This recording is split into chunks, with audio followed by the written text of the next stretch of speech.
का मैंने भात भरा है, नरसी भगत हित सांवरिया सेठ बन। कोई भात भरने को तैयार नहीं। भाई भतीजों ने फटकार दिया, बिटिया की ससुराल में बदनामी होने लगी। भगवान द्वारकानाथ मुनीम का वेश बनाकर रामा का भात भरने जाते हैं। नरसिंह जी का भात विश्व प्रसिद्ध है, विश्व प्रसिद्ध है। बूढ़ी माताएं घर घर में शादी के समय उस भात को गाती है। अनेक आचार्यों ने उस भात को गाया है। आजकल अनेक कथावाचक नानी बाई का मायरा करके इसको गाते हैं। बहुत कारुणिक प्रसंग है, भगवान की कृपा से भरा हुआ प्रसंग है। कैसे कैसे भगवान की कृपा होती है, हो सकती है, इसका दर्शन है। देखिए, नरसिंह का भात सब लोग जानते हैं। थोड़ी सी चर्चा इसलिए करेंगे कि भक्ति की चर्चा करने से, भक्त की चर्चा करने से अपना भी मन प्रसन्न होता है, पवित्र होता है, और भगवान को भी बहुत आनंद मिलता है। भक्त की चर्चा सुनने के लिए भगवान 100 काम छोड़कर, देवताओं की बैठक छोड़कर भगवान भक्त के चरित्र को सुनने के लिए दौड़ कर आया करते हैं। कोई मैं नई चीज नहीं सुना रहा हूं, मैं बहुत वर्षों से नरसिंह जी का भात सुनाते आ रहा हूं। केवल उसे एक बार पुनर्स्मरण करेंगे। हमारे देश में एक स्टेट है गुजरात। गुजरात प्रदेश में जूनागढ़ नाम की एक छोटी सी स्टेट। उस समय हमारे देश में हुमायूं का राज्य था, जिस समय नरसिंह जी का जन्म हुआ है। हुमायूं राज्य था, लेकिन हुमायूं के राज्य में ये जो स्टेट थी जूनागढ़ की, ये राव मंडली के अधीन थी। वो वहाँ के छोटे से राजा थे। एक अच्छे संपन्न मेहता परिवार में नरसिंह जी का जन्म हुआ। इनके एक बड़े भाई थे, ये उनसे छोटे थे। पिता माता के दुर्भाग्य से इनके जन्म के बाद मृत्यु हो गई। दादी ने इनका लालन पालन किया। नरसिंह जी शरीर से भी कमजोर थे, बुद्धि से भी कमजोर थे, पढ़ लिख नहीं पाए। ऐसे ही बड़े भाई शरीर से भी हष्टपुष्ट थे, बुद्धि से भी प्रखर थे, तो जूनागढ़ के कोतवाल हो गए। अच्छी नौकरी, घोड़े आदि उनको मिले सरकार की ओर से, राज्य की ओर से। अब दादी ने सोचा कि बालक है, इसको तो कुछ पढ़ा लिखा नहीं, शरीर से भी कमजोर, बुद्धि भी इसकी कमजोर, कौन पूछेगा मेरे बात, तो इसको कोई पूछेगा नहीं। संपत्ति के लोभ में इस बालक को घर से निकाल देंगे। तो छोटेपन में दादी ने नरसिंह जी की भी शादी कर दी, विवाह हो गया। नरसिंह जी को और तो कुछ आता नहीं था, तो भाई के जो घोड़े पले हुए थे उनको घास खोद कर लाना, घोड़े को खिलाना नहलाना, उनकी सफाई सुथराई करना, और जो भी रूखा सूखा भैया भाभी जो कुछ भी दे देते थे, प्रभु का प्रसाद मानकर उसको स्वीकार कर। कुछ समय में नरसिंह जी को एक बेटी पैदा हुई, इसका नाम रामा रखा गया। बहुत लाड प्यार से बिटिया पाली गई। संपन्न परिवार, तो संपन्न परिवार के बालक तो वैसे ही फूल जैसे खिले हुए होते हैं। बहुत लाड प्यार से पली हुई बेटी। उस समय छोटी उम्र में शादी हुआ करती थी। संपन्न परिवार था, सामूहिक परिवार था, दोनों भाई एक साथ रहते थे। तो दादी ने कहा बड़े को कि छोटे इसकी बिटिया की शादी कर दो, तो ये भी मुक्त हो जाएगा। तो उस समय एक पास में सिरसागढ़ नाम का एक बड़ा संपन्न नगर, वहाँ के एक मेहता परिवार में रामा की बड़ी धूमधाम से, बहुत दान दहेज के साथ राजाओं जैसी शादी रामा की हो गई। नरसिंह जी को एक बेटा भी पैदा हुआ। जिस समय रामा की शादी हुई थी, उस समय ये बेटा 13 वर्ष का था। नरसिंह जी का शादी होकर चला गया। कुछ समय के बाद नरसिंह जी की पत्नी की दुर्भाग्य से मृत्यु हो गई, और इकलौते बेटे की भी मृत्यु हो गई। नरसिंह जी फिर इस दुनिया में अकेले रहे। इधर भैया भाभी की फटकार, इधर दिन भर घर का काम, फिर कोई मन के बात करने वाला नहीं, किसके साथ बैठे, किसके साथ बात करें। पत्नी थी तो बातचीत, बेटा था तो उसके साथ थोड़ी देर बैठ जाते थे। उसका चेहरा देखकर ही उनको लगता था कि मेरा कोई इस दुनिया में है। बेटा भी चला गया, पत्नी भी चली गई। नरसिंह जी बहुत अनमने रहने लगे। क्या करें, मन नहीं लगता। तो वहाँ एक संतों का आश्रम था, जिसमें अंधे सूरदास साधु रहते थे। वो कीर्तन करते थे, तो नरसिंह जी कीर्तन सुनने के लिए वहाँ चले जाते थे।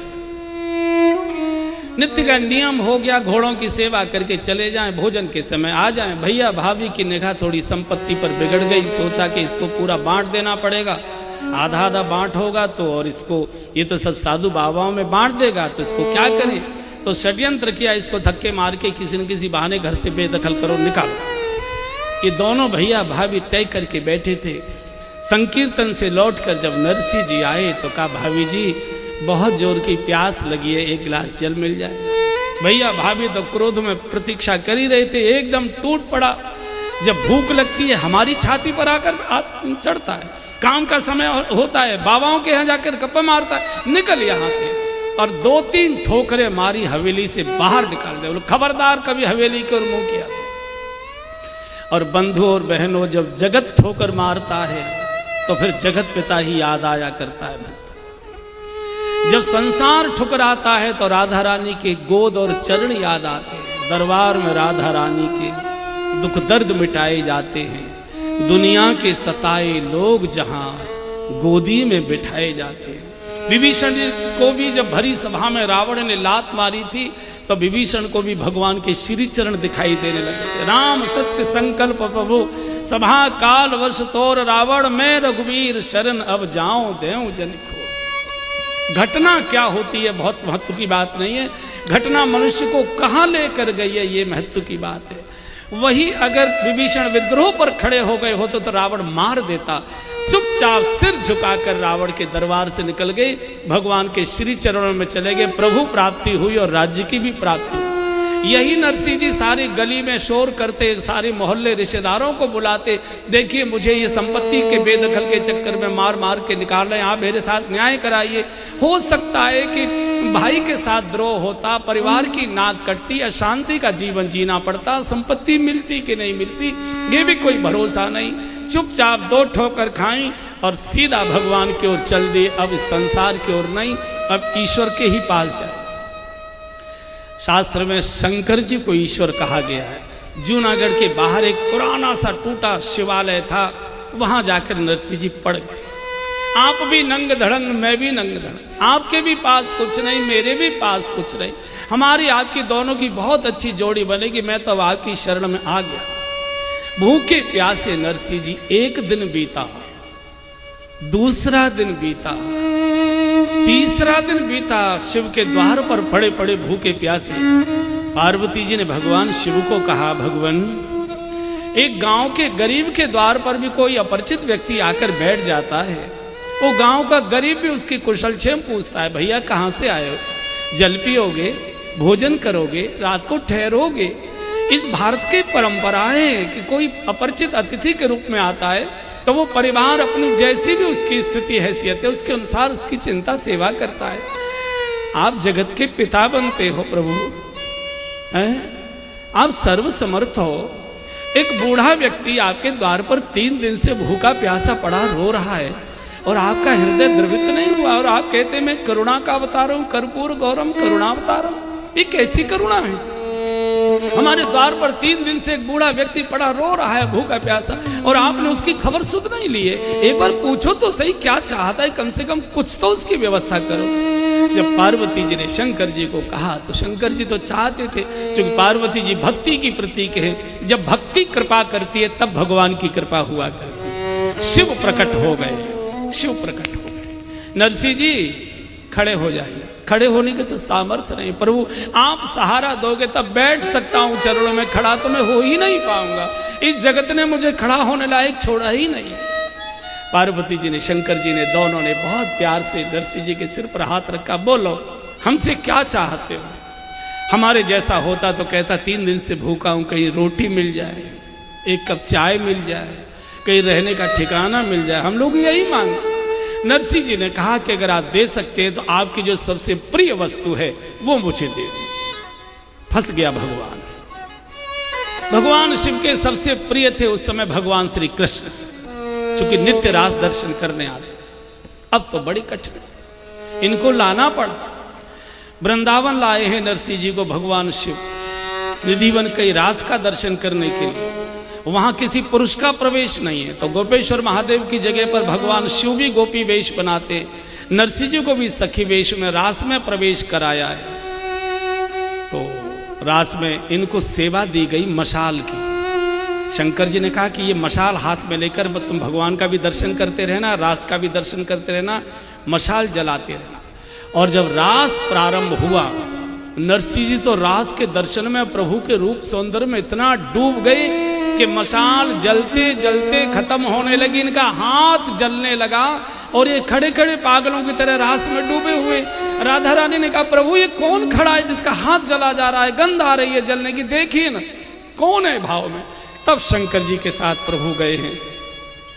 भगवान ने दर्शन दिया और कहा कि अब आपको यहाँ से जाना पड़ेगा, यहाँ किसी मनुष्य का प्रवेश नहीं है। भगवान शिव की कृपा से आपको राज दर्शन हो गया। शंकर जी ने फिर जूनागढ़ में पहुँचा दिया और कहा कि यहाँ तो मेरे पास कोई व्यवस्था नहीं, जूनागढ़ में गोपाल जी का पुराना मंदिर है, वहाँ आप आराम से रहिए, गोपाल जी की सेवा पूजा करिए, नगर के लोग आपकी सब चिंता करेंगे, मेरा आपको आशीर्वाद। और वहाँ से शिव आज्ञा लेकर नरसिंह जी गोविंद जी के मंदिर में आ गए। कीर्तन करते हैं, सेवा पूजा करते हैं। गांव की माताएं बहनें जो कुछ भी सीधा आटा होता है वो दे आती हैं, भोजन बनाते हैं, ठाकुर जी को भोग लगाते हैं, प्रसाद पाते हैं, जीवन लीला पूरी हो रही है। इधर ससुराल में बिटिया के यहाँ घटना घटित होती है। रामा की एक बेटी को जन्म हुआ था और रामा की बेटी लगभग 18-19 वर्ष की हो गई, शादी की तैयारी हो गई, शादी तय हो गई।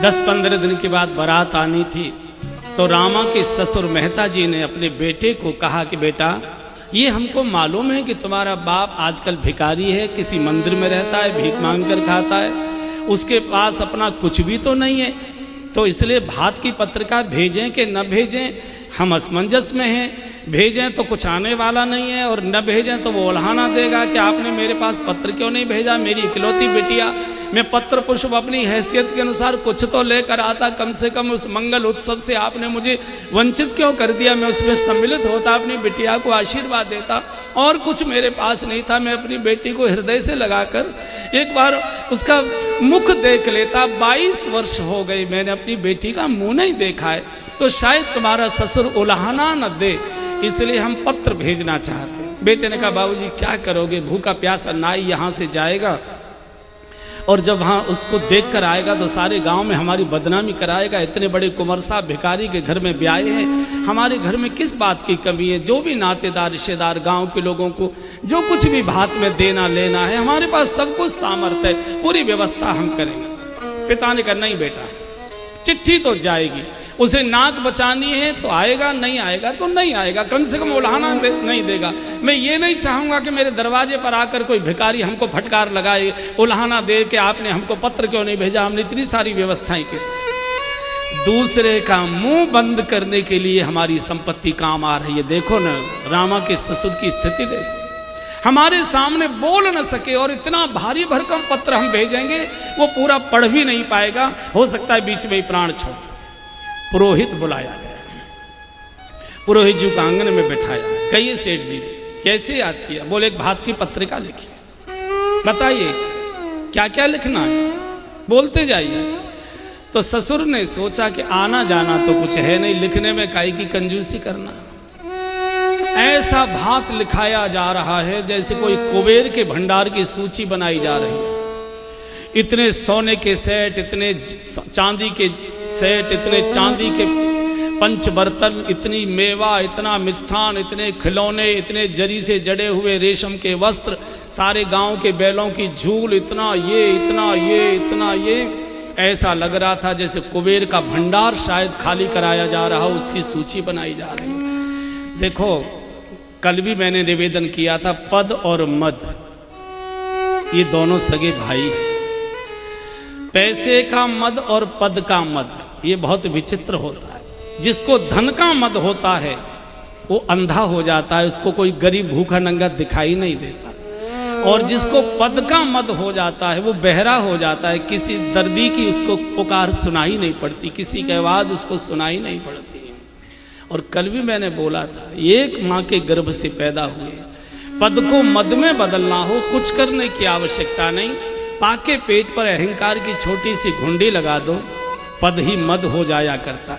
ये खिलखिला खिलखिला करके पत्र लिखा रहे हैं, इनको ये मालूम नहीं, ये गरीब बूढ़ा साधु इतने भारी भरकम पत्र को, जिसके पास अपनी रोटी का कोई इंतजाम व्यवस्था नहीं, इस पत्र को पूरा पढ़ भी नहीं पाएगा, बीच में प्राण छोड़ सकता है। इनको किसी के मरने जीने की चिंता नहीं, हमारे धन का अहंकार हमारे साथ है, आओ आओ न आओ, हमको कोई रिश्तेदारी की जरूरत नहीं। लेकिन कोठे में किवाड़ की आट में बैठी गरीब नरसी की गरीब बिटिया रामा ये धरती पर पछाड़ खा खा के गिरती है, रो रही है। पंडित जी को रोक नहीं सकती, पति को कुछ बोल नहीं सकती, ससुर को टोक नहीं सकती। अगर ये पत्र चला गया, मेरे बाबूजी पूरा पत्र पढ़ नहीं पाएंगे, बीच में ही प्राण छोड़ देंगे, मुझे उल्हाना देंगे। बेटी तू तो मेरी थी, तू तो मेरी सब स्थिति जानती थी, कम से कम तू मेरी रक्षा करती, तू बीच में रोक टोक करती, तू खड़ी हो जाती, तूने क्यों सहमति दे दी? मैं कैसे करूं, क्या करूं? कोई तो मेरी सुनने वाला नहीं। तो कुंडी खटखटाई, पति ने अंदर की ओर देखा तो रामा ने पति को अंदर बुला लिया। पति जब अंदर आए तो रामा ने पहले किवाड़ लगा लिया और किवाड़ लगाते ही पति के कदमों में पछाड़ खाकर गिर पड़े। दोनों पति के पैर पकड़ लिए, सिर दोनों पैरों पर रख दिया, साड़ी का पल्ला उतार कर पति के कदमों पर बिछा दिया। जब तक आप मुझे मेरे गरीब बूढ़े बाप के प्राण भीख में नहीं डालोगे, मेरे साड़ी के पल्ले में, मेरी गोद में मेरे प्राण बाप के प्राण मुझे भीख में चाहिए, तब तक मैं आपके चरण छोड़ूंगी नहीं। रात भर ऐसे ही पड़ी रहूंगी, रोती रहूंगी, आपको हिलने नहीं दूंगी। अरे कम से कम इतना सोचो कि मेरा बूढ़ा बाप गरीब साधु का जीवन जी रहा है, 22 वर्ष हो गए, मैंने अभी तक अपने बाप का मुंह नहीं देखा। आप कल्पना करिए, विवाह के बाद रामा को वापस नहीं जाने दिया ससुराल वालों ने। नहीं नहीं, हमारे घर की बहू हो चुकी है, अब हम भिखारी के यहाँ नहीं भेज सकते अपनी बहू को, हमारी गांव में बदनामी हो जाएगी। मायके की गलियां देखने के लिए माताएं बुढ़ापे में भी लालायित रहती हैं कि अपने गांव जाएंगे, गलियां देखेंगे, पुराने पुराने पेड़ देखेंगे, पुराने पुराने लोगों से मिलेंगे। मायके का भाव ही ऐसा हुआ करता है। 22 वर्ष हो गए, माँ नहीं देखी। रामा को यह मालूम नहीं है कि मेरी माँ की मौत हो चुकी है। रामा को यह भी मालूम नहीं है कि 13 वर्ष की अवस्था में मेरे भाई की मौत हो चुकी है। क्योंकि माँ के मृत्यु का भी पत्र आया था ससुराल, भाई की भी मौत का भी पत्र आया था ससुराल, लेकिन ससुराल वालों ने दिया नहीं पत्र को, सूचना भी नहीं दी कि तुम्हारे घर ऐसा ऐसा हो गया है। इसको बेचारी को कुछ मालूम नहीं कि मेरी माँ नहीं है, मेरा भैया नहीं रहा, 22 साल हो गए, मैंने बाप का चेहरा नहीं देखा। अरे ये पत्र वहाँ मत भेजो, मैं जाऊंगी पत्र लेकर, मैं भात न्योती के आ जाऊंगी, आपकी रस्म पूरी हो जाएगी। आपको जो कुछ भात पहनाना है, जो कुछ आपको अपनी नाक ऊंची करनी है, शहर में आपको अपनी जय जयकार करानी है, मेरा सारा ट्रंक, मेरे सारे लॉकर, मेरा सारा जेवर, मेरे सारे कपड़े सब लुटा दीजिए, मुझे कुछ नहीं चाहिए।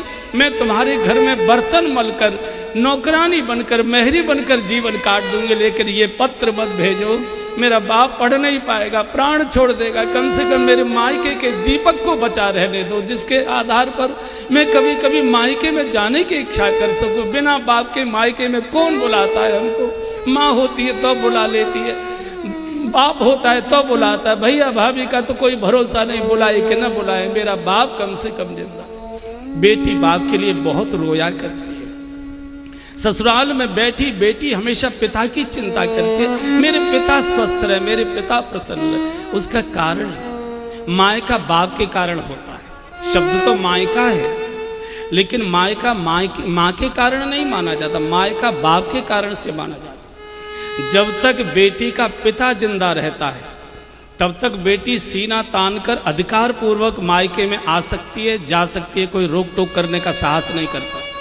लेकिन पिता की मृत्यु के बाद माँ चूंकि भैया और भाभी के अधीन हो जाती है, तो मायका फिर भैया भाभी की इच्छा से मिलता है, अधिकार पूर्वक नहीं मिलता। इसलिए आपने देखे होंगे प्रसंग, जब किसी की माँ की मौत होती है, बेटी रोती तो है लेकिन अपने को संभाल लेती है। लेकिन जब उसको समाचार मिलता है कि मेरे पिताजी नहीं रहे, मेरे पिता की मौत हो गई, इतना रोती है, इतना रोती। और जब पहली बार पिता की मृत्यु पर अपने मायके में आती है, दहाड़ मारती आती है, हाँ करती आती है, और सबसे पहले अपने घर के मुख्य द्वार पर पछाड़ खाकर गिरती है। बहुत देर तक देहली पर पड़ी रहती है। उसको लगता है अब ये देहली मेरे लिए पराई हो गई, अब इसमें मैं स्वेच्छा से नहीं आ सकती जा सकती। इसलिए बाप के लिए बेटी बहुत रोया करती है। हमारे पूज्य बापू कई बार सुनाया करते हैं कि किसी की बेटी को दुख देना हो,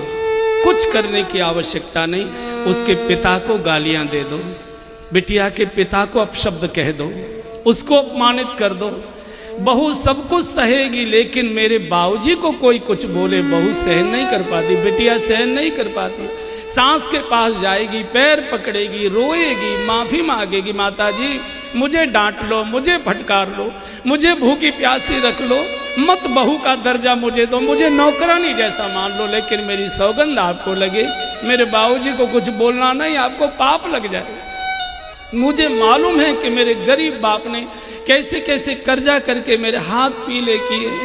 मुझे मालूम है कि आपके दरवाजे के चक्कर काटते काटते मेरे बूढ़े बाप की एड़ियां घिस गई थी, तब मेरी शादी हुई। अभी तो मेरे बाप की पीठ से कर्जे का बोझ नहीं उतरा है। दिन भर भूखी रोती रहेगी, सारे घर को भोजन बना के खिला देगी, लेकिन बाप के लिए किसी ने बोला है बेटी के मुंह में टुकड़ा नहीं जाता। विधाता ने इस सृष्टि में बहुत सारे पवित्र नाते बनाए हैं, लेकिन जितना पवित्र नाता बेटी और बाप का बनाया है, इकलौते बेटे की मौत हो जाती है, बाप नहीं रोया करता, छाती पर पत्थर रख लेता है। सारा गांव मोहल्ला रोता है, लाश को आंगन में देखता है, सारा गांव फूट पड़ता है, लेकिन बाप अपनी छाती पर पत्थर रखकर आंसुओं को पी लेता है। लेकिन वही बाप जब पहली बार अपनी बिटिया को हाथ पकड़कर ससुराल के लिए डोली में बिठाता है, ऐसे रोता है जैसे कोई बच्चा अपनी माँ के लिए रोया करता है। उसका कारण सारे परिवार का पालन पिता करता है और पिता का पालन उसकी बिटिया करती है। सबसे कारुणिक प्रसंग होता है जिस समय कोई पिता अपनी बेटी को ससुराल के लिए बिठाता है। बड़े बड़े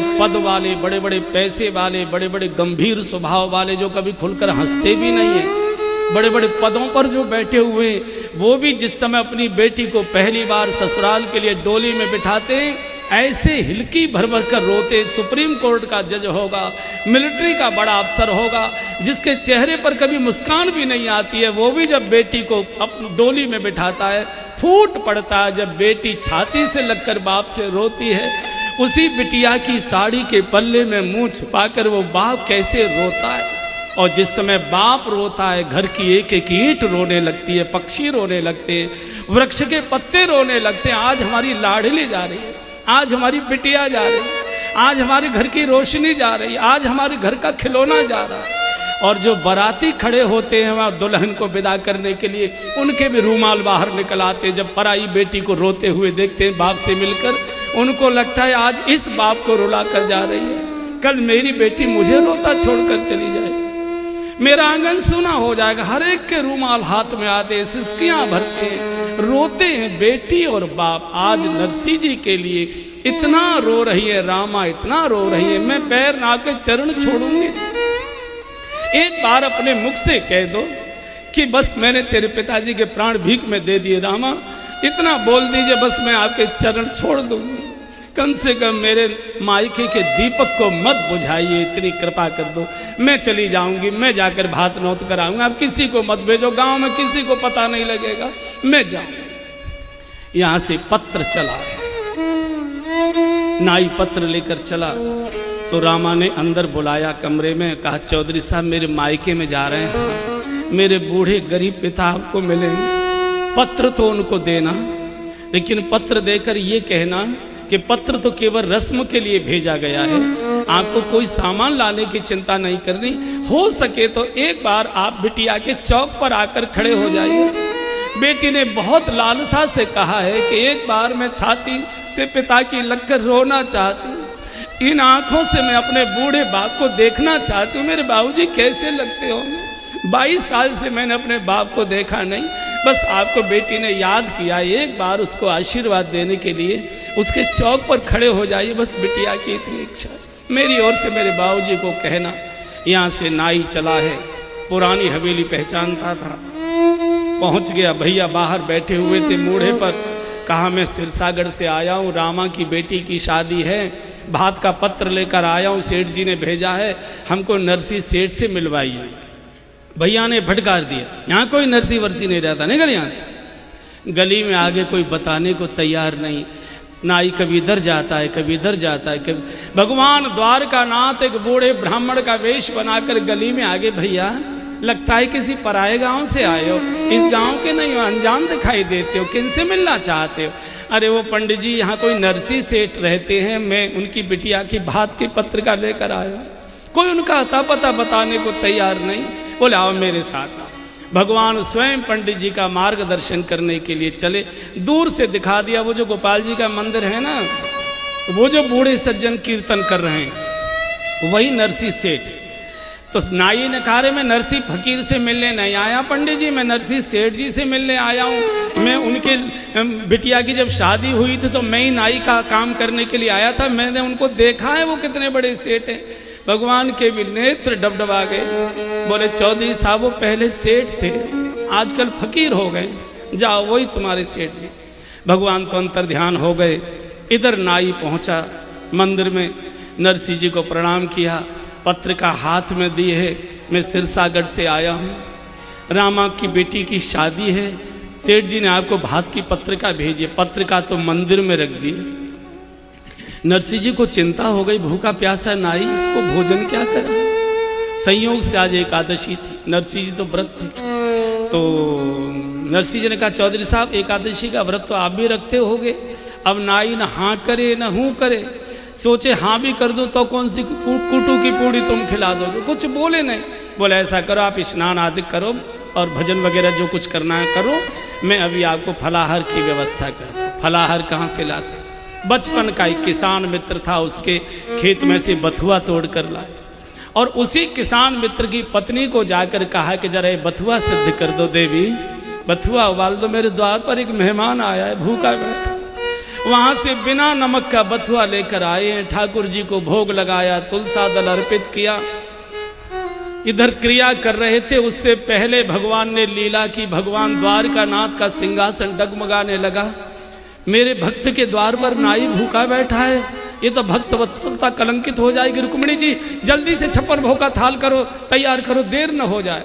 और भगवान ने मुनीम का वेश बनाया, 56 भोग का थाल लेकर भगवान मंदिर में प्रकट हो गए। नाई सो रहा था और सोते हुए जीव को या तो कोई संत जगाता है या स्वयं भगवंत जगाया करता है। आज भगवान जगा रहे हैं, चौधरी साहब जागो, चौधरी साहब जागो, चौधरी साहब। और जैसे ही भगवान की मधुर वाणी नाई के कानों में गई और नाई ने अपने चेहरे से गमछा हटाया और देखा तो सामने श्याम सुंदर मुरली मनोहर खड़े हुए। क्या मोहनी स्वरूप प्रभु का मुनि वेश में। भगवान ने माफ़ी मांगी है, चौधरी साहब क्षमा कर दीजिए, थोड़ी देर हो गई आज प्रसाद तैयार होने में, प्रसाद पाइए। और जब 56 भोग का कांचन का थाल भगवान ने परोसा है, नाई तो दंग रह गया, ऐसा भोजन कभी देखा भी नहीं, करने की तो बात क्या है, सुगंध की लपटें आ रही हैं। प्रभु पंखा लेकर बैठ गए, नाई की हवा कर। ये सेवा नाई की नहीं हो रही है, सेवा नरसिंह जी के भजन की हो रही है। नाई ने भोजन किया, एक पस मोहरें भगवान ने भेंट में दे दी। बोले चौधरी साहब ये आपकी भेंट है, हमारे सेठ जी आजकल रुपया पैसा छूते नहीं है, उन्होंने छूना बंद कर दिया है, लेन देन का सारा काम मैं ही देखा करता हूँ, मुनीम के ऊपर उन्होंने सब छोड़ दिया है। ये आप अपनी भेंट लीजिए और अपने सेठ जी को जाकर कहना है कि भात पहनने की तैयारी करें, हम लोग ठीक समय से भात पहनाने आएंगे। और हाँ आप नाराज हो तो एक बात और कह दूँ। बोले हाँ कहो। बोले ये जो हमारे बर्तन हैं, हमारे यहाँ बल्लभ कुल की सेवा चलती है, तो जो बर्तन एक बार चौके से बाहर निकल जाते हैं उनको हम दोबारा चौके में नहीं रखते। आपको परेशानी ना हो तो ये बर्तन अपने साथ ले जाइए। कांचन के पात्र नाई तो गदगद हो गया, इतनी दक्षिणा तो जीवन में न कभी मिली न कभी मिलने वाली। भगवान तो अंतर ध्यान हो गए, भरा पेट नाई खर्राटे लेकर सो रहा है। इधर संकोच में डूबे नरसिंह जी फीके बथुआ को लेकर थाल लेकर खड़े। चौधरी साहब, चौधरी साहब, अरे सेठ जी सोने दो, नींद आ रही। अरे भैया प्रसाद पालो। नहीं नहीं मुझे भूख नहीं लगी, मेरा पेट भरा है। नरसिंह जी को लगता है कि शायद मेरी गरीबी पर तरस खाकर कह रहा, भैया कोई बात नहीं, ये ठाकुर जी का प्रसाद है, साधु के द्वारा तैयार किया, प्रसाद पालो। गमछा उठाकर कहा, तो सेठ जी क्या बात करते हो, अभी तो मैंने भोजन किया है। भोजन भोजन कहाँ से कर दिया? अरे बोले आपका मुनीम था ना, वो अभी 56 भोग करा कर गया और ये देखो दक्षिणा भी दे गया है और बर्तन भी छोड़ गया। और जैसे ही कांचन के पात्र देखे, नरसिंह जी के हाथ से बथुआ का थाल छूट पड़ा। ये और कोई नहीं, मेरे द्वारकानाथ आज नौकर के नौकर बनकर आए। विषयांतर कर दिया। नरसिंह जी ने यहाँ से नाई को विदा किया है और इतना कहा है कि मेरी बेटी को बस इतना कहना, बिटिया तेरे बाप के पास लेने देने को तो कुछ नहीं, एक बार इन बूढ़ी आंखों को बंद होने से पहले अपनी बिटिया को मैं देखना चाहता हूँ। निगाह भरकर मैं अपनी लाली को देखना चाहता हूँ, मेरी बेटी कैसी लगती है। एक बार हृदय से लगाकर उसे दुलार करने की मेरी इच्छा है। फिर मेरा शरीर छूट जाए, एक बार अपनी बिटिया को देखूंगा, बस मेरी प्रतीक्षा करे। नाई तो इधर आ गया, भात की पत्रिका लेकर भैया के द्वार पर गए, फटकार दिया। चाचा के द्वार पर गए, फटकार दिया। सब रिश्तेदारों के द्वार पर गए, सबने फटकार दिया। सबने कह दिया अब अपने भाई बाबाओं के पास जा। और सबकी फटकार खाकर नरसिंह जी आ गए गोविंद जी के चरणों में, पत्रिका भगवान के चरणों में रख दी और रो रो कर नरसिंह जी कहने लगे, गोविंद ये मेरी बेटी का भात नहीं है, तेरी बेटी का भात है। जाएगी लाज तिहारी गोविंद मेरो कचुनाई बिगड़े। दुनिया जानती है नरसिंह गोविंद जी का हो चुका है। मैं तो आपके चरणों में अर्जी लगा सकता हूँ, मर्जी आपकी है, जो चाहे निर्णय करना।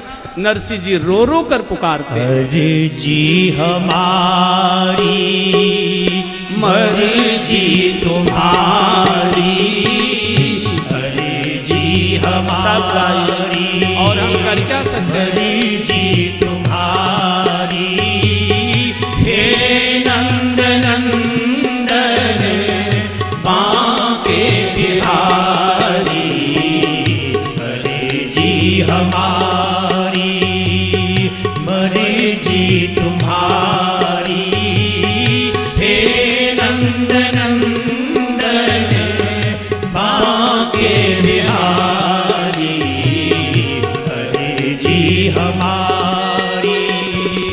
पूजा न जानू पाठ न जानू, पूजा न जानू पाठ न जानू, पूजा न जानू पाठ न जानू, पूजा न जानू पाठ न जानू।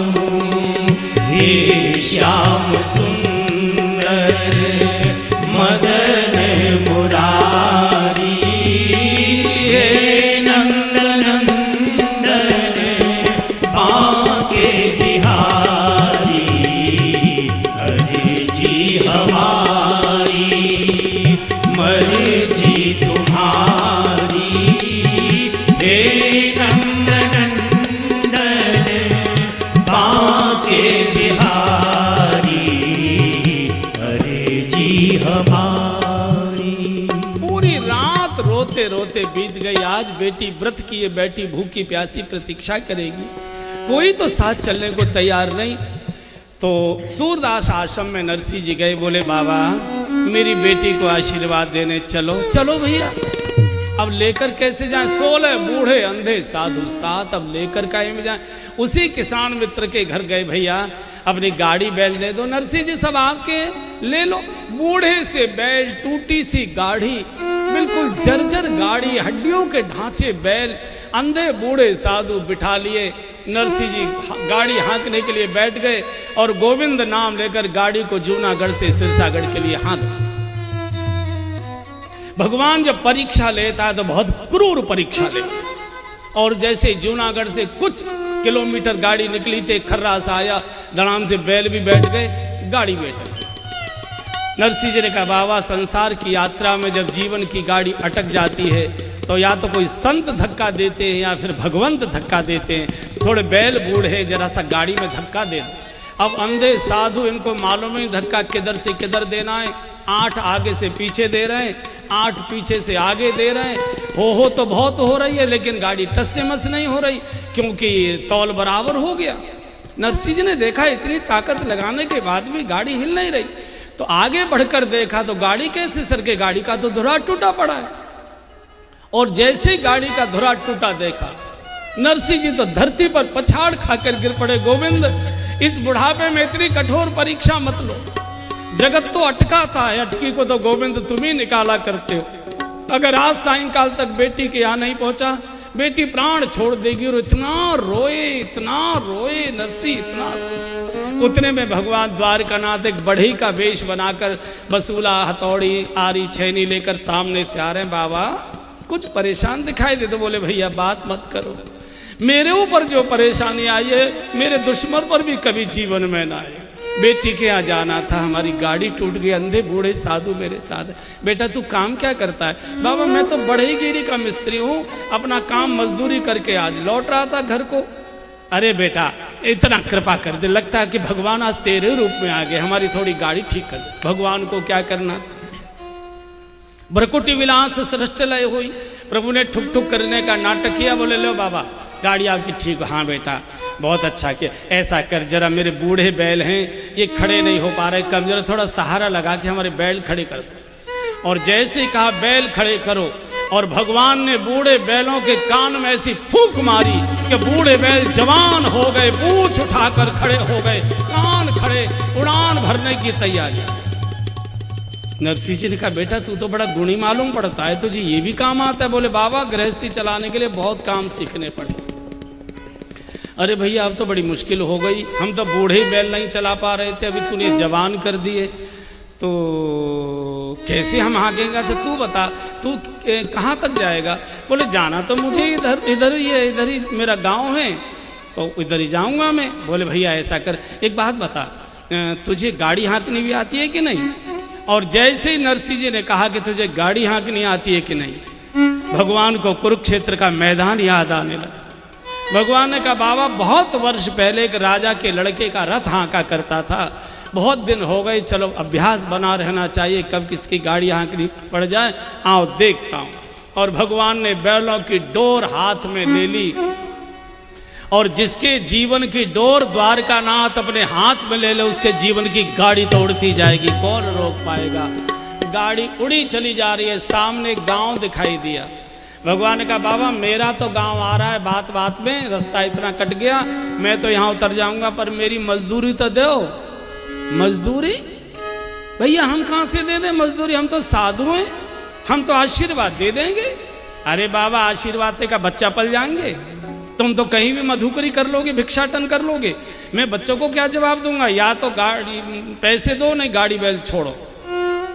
नरसिंह कहा यार इतना क्यों अटका रहा है? बोले मेरा नाम छलिया है, मैं अटकाता भी हूँ निकालता भी, पैसे दो। अरे भाई तुझे संतों पर तरस नहीं आ रहा? बोले मैं परिवार कैसे चलाऊं, तरस खाऊंगा तो बच्चों का क्या करूंगा, मजदूरी दो। और जब नरसिंह जी को लगा कि तो मानेगा नहीं, तो नरसिंह जी ने पूछा कि अच्छा मजदूरी में रुपया पैसा ही लेते हो कि कुछ और भी चलता है तुम्हारे यहाँ?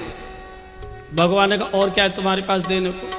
नरसिंह जी ने कहा अगर तुमको हम एक बढ़िया सा भजन सुना दें तो?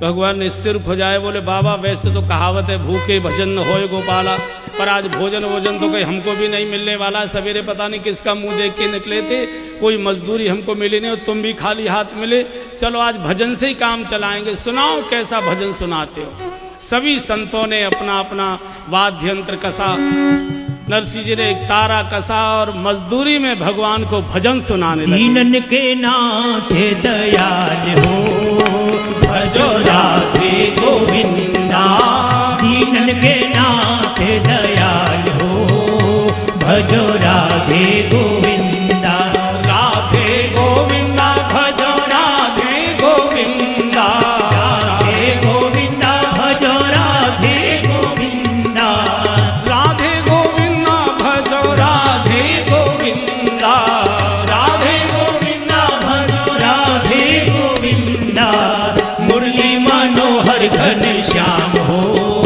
भजो राधे गोविंदा, मुरली मनोहर घन श्याम।